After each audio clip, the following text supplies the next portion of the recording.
코 수술은 건물 짓기와 비슷해서 안에 들어가는 재료가 정말 중요한데 하나하나 설명을 드리도록 하겠습니다. 건물은 철골이 들어가는데 코는 연골이 들어갑니다. 우리가 쓰는 연골이 자기 거는 크게 세 가지가 있는데 하나는 비중격, 하나는 귀연골, 또 하나는 늑연골입니다. 귀는 연골이 굉장히 풍부한 조직이죠. 거죽 빼놓고는 다 귀 연골이에요. 그래서 귀 모양을 해치지 않는 선에서 연골을 채취하는 부위가 따로 있어요.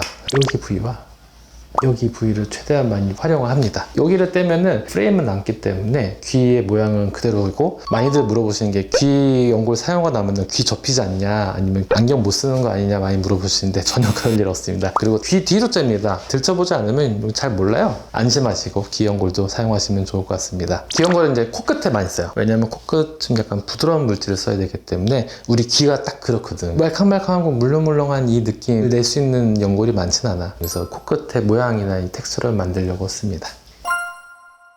비중격 연골은 코 안에 있는 거고요. 콧구멍, 그 다음에 콧날개 연골, 그 다음에 여기 비중격이 이렇게 있어요. 이게 지지 역할이기 때문에 얘를 다 빼내면은 코가 주저앉겠죠? 그래서 이것도 잘 빼듭니다. 비중격 연골할 때는 충분히 프레임을 남기고 요만큼을 채취를 다 할 수가 있어요. 보통 이제 우리가 수술하기 전에 CT를 촬영해서 면적을 좀 잽니다. 근데 코가 약간 크신 경우는 이 연골이 약간 풍부하고, 코가 낮고 짧은 경우는 이 연골이 충분하지 않아. 또 비중격이 휘어있다, 휘어있는 거를 빼서 쓰면은 튼튼하지도 못해. 보통은 이 비중격을 콧대 높이를 유지하려고 좀 많이 쓰거든요. 아니면은 핀코를 잡는 데도 쓰고요. 또 코 길이 연장 아니면 코끝에 이렇게 올리는 데 씁니다. 너무 피부가 얇지 않으면 비중격으로도 코끝 세울 수 있어요. 피부가 좀 얇으신 분들은 딱딱하게 만져지는 경우가 있어서 그때는 꼭 귀여운 거를 써야 되고요. 비중격도 잘 쓰면 굉장히 화려한 코도 많이 되고, 얇은데 경도도 어느 정도 나오는 굉장히 좋은 재료입니다.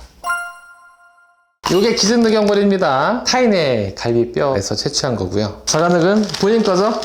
요거를 제가 가지고 원하는 길이랑 두께랑 측정을 해서 조각을 해서 만듭니다. 통으로 나오는 경우도 있고 잘라서 나오는 경우도 있는데, 아무래도 잘라서 나오는 것보다는 통으로 저희가 원하는 만큼 모양을 내서 하는 게 더 결과가 좋기 때문에 코끝 하거나 여기 길이 연장하거나 구축코 예방하는 차원에서 이제 길이 연장 충분히 사용을 하고 있습니다. 지금까지는 코끝과 코의 길이에 필요한 연골을 어떤 걸 사용할 수 있는지에 대해서 설명을 드렸어요. 이제 좀 아시겠죠? 그 다음에 코끝뿐만 아니라 콧대가 낮아서 많이 수술하기 때문에 콧대를 높이기 위해서 어떤 걸 사용할 수 있는지에 대해서 설명을 드리도록 하겠습니다.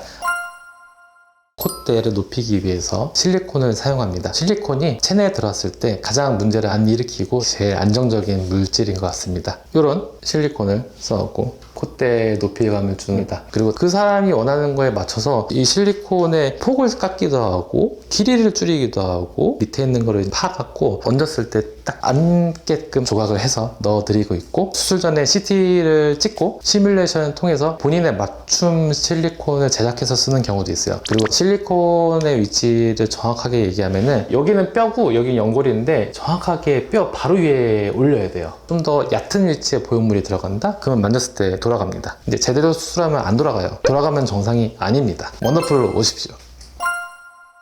인조진피, 이것도 인조진피. 두께가 또 각기 다르고 이런 거를 사용해서 무병물 코 수술할 때 쓰기도 합니다. 요거를 깎아서 코의 보형물처럼 만들기도 해요. 그래서 나는 실리콘 싫어요, 그런 경우는 이런 게 들어가게 됩니다. 근데 모양이 일정치는 않아. 그래서 실리콘만큼 쫙 이런 느낌은 없어요. 또는 콧대는 불만이 없어요. 근데 코끝만 처진 분들이 있어. 이런 상태에서 코끝만 올리면 콧대랑 이 코끝 사이가 비게 돼요. 그래서 코끝 위쪽을 채우기 위한 연골을 얹기도 하고 인조진피를 쓰기도 합니다.